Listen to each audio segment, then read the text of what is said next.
Welcome to the 8th collection of Ministry of Defence UFO files released by the National Archives. I'm Dr. David Clark, author of the UFO files and consultant to the National Archives UFO project. This collection contains 34 files that contain 8,600 pages of material covering UFO policy, press stories, parliamentary questions, sighting reports and freedom of information requests.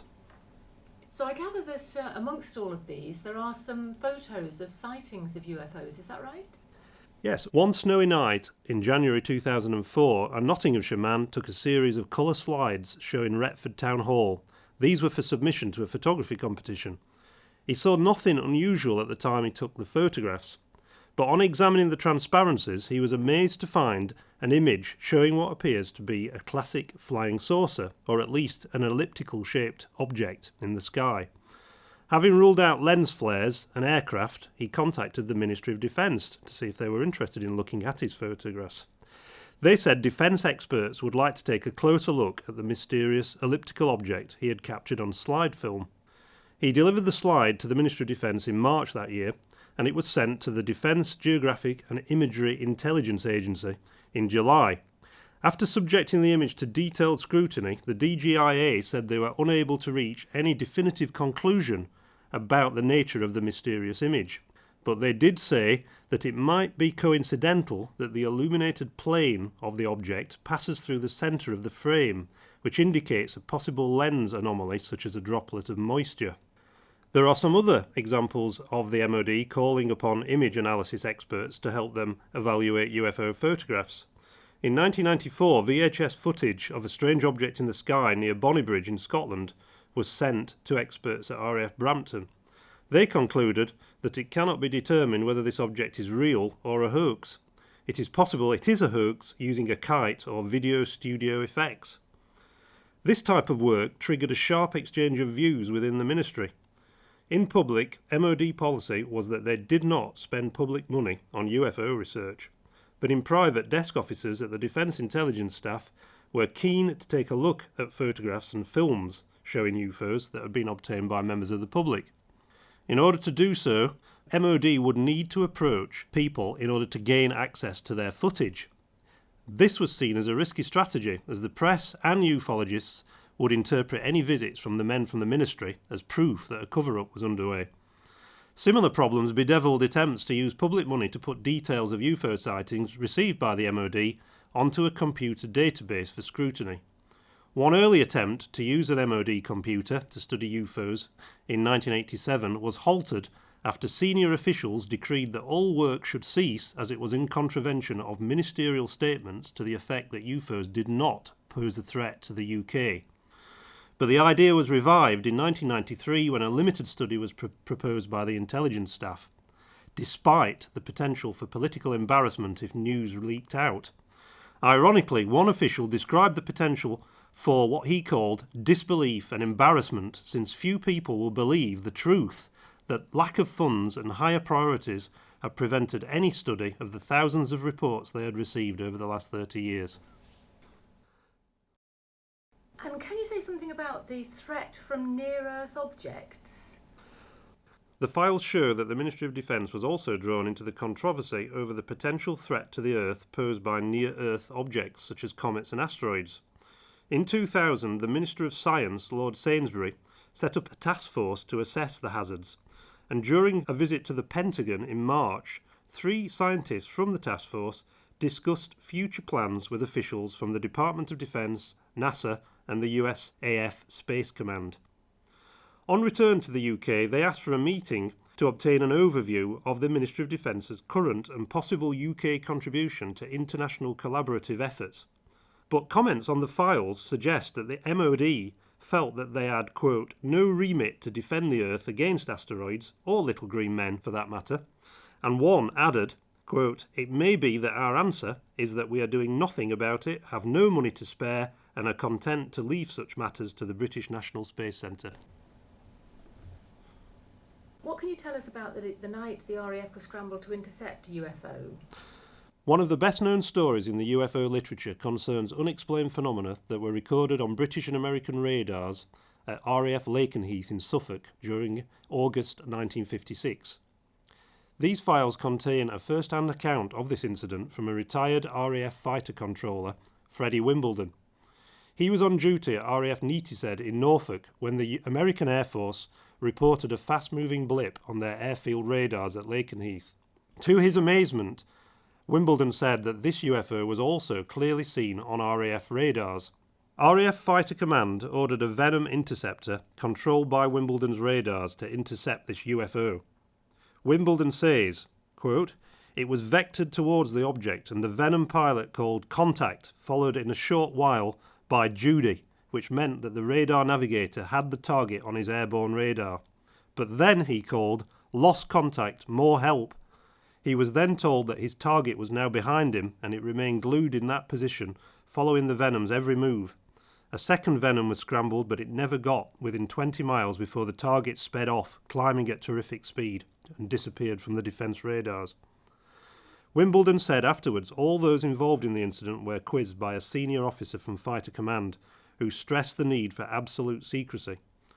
When I quizzed the Ministry of Defence about this dramatic incident in 2001, they said an archive search had confirmed that all records of the Lakenheath sightings had been lost or destroyed.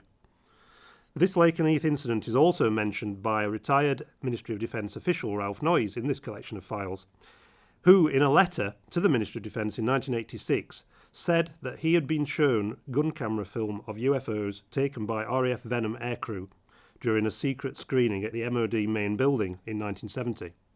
The MOD say no trace of these films has been discovered. Ralph Noyes also said that he was the private secretary to the Vice Chief of Air Staff during the summer of 1952 when news reached the Air Ministry and the then Prime Minister, Winston Churchill, of a spate of dramatic UFO sightings over Washington, D.C.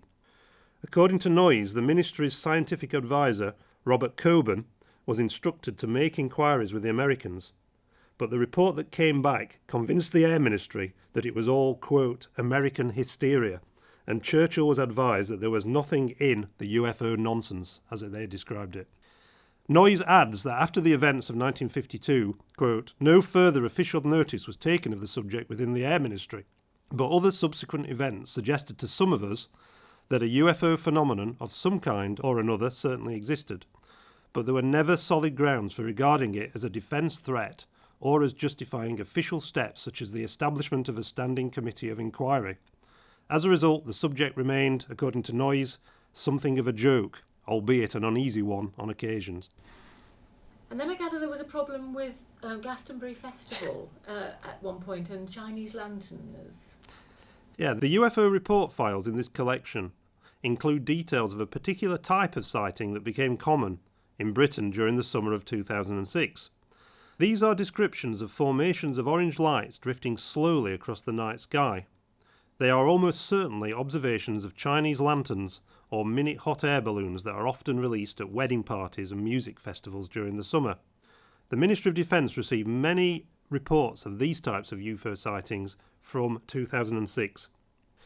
One account from Herne Bay, Kent, filed in August of that year, describes 8 yellow-orange spheres that looked like they had flames coming out of the back of them.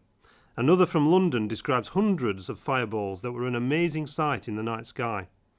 Chinese lanterns almost certainly explain a report of revolving lights that were spotted above the pyramid stage at the Glastonbury Festival one night in the summer of 2003. However, other sightings are a little more difficult to account for. And I gather one of those more difficult incidents happened in the Channel Islands? One unexplained incident was a report submitted to the Civil Aviation Authority by the pilot of a Trilander aircraft during April 2007. He described seeing a long cigar-shaped object, sparkling yellow in colour, hovering in the sky as the prop-driven plane approached Alderney in the Channel Islands in broad daylight.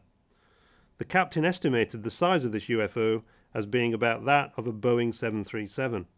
This strange object was also seen by a number of passengers on the small plane as it hovered above the sea just 15 miles from the small aircraft. As they prepared for landing, the pilot reported his sighting to air traffic control in Jersey, who asked other pilots to look out for anything unusual. As he was speaking to the ground control, the Trilander pilot then saw a second UFO, identical in shape to the first, that appeared to be further away. The Ministry of Defence file on this incident also includes an account from the pilot of a Jetstream aircraft who, alerted by air traffic control, looked out and saw a similar unusual object in the sky above the English Channel at the same time. But the Royal Air Force said nothing was seen on radar and no further investigation was required as the sightings occurred in French airspace. Again, this unexplained sighting remains one of the more intriguing puzzles in the MOD's X-Files. And what can you tell us about the Rendlesham Forest incident? The Rendlesham Forest incident is possibly Britain's best-known cause célèbre for the UK UFO community and is often referred to as Britain's Roswell. There are two files devoted almost entirely to the MOD's increasingly exasperated attempts to answer a long series of parliamentary questions tabled by the retired Chief of Defence Staff, the late Lord Hill Norton, between 1998 and 2001. One Ministry of Defence official describes Hill Norton as pursuing this campaign with evangelical fervour and notes that he was seen as a champion of the Rendlesham Forest case by proponents of the extraterrestrial hypothesis for UFOs. Although the papers do not contain any smoking gun, they do include a copy of a black and white photograph taken several days after the sightings in 1981 by an American airman based at RAF Woodbridge. These show a British police officer inspecting the landing site within the forest. One file also includes a letter sent by a Suffolk police inspector to the author Georgina Bruni, who was writing a book on the Rendlesham incident during the summer of 1999. He describes his officer's role in the incident as minimal and says that as the years passed, witness testimony had become substantially embellished.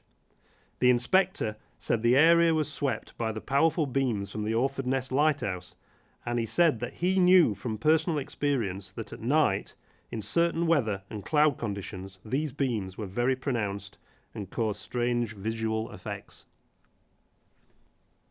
All 34 files can be downloaded from the National Archives website at www.nationalarchives.gov.uk/UFOs.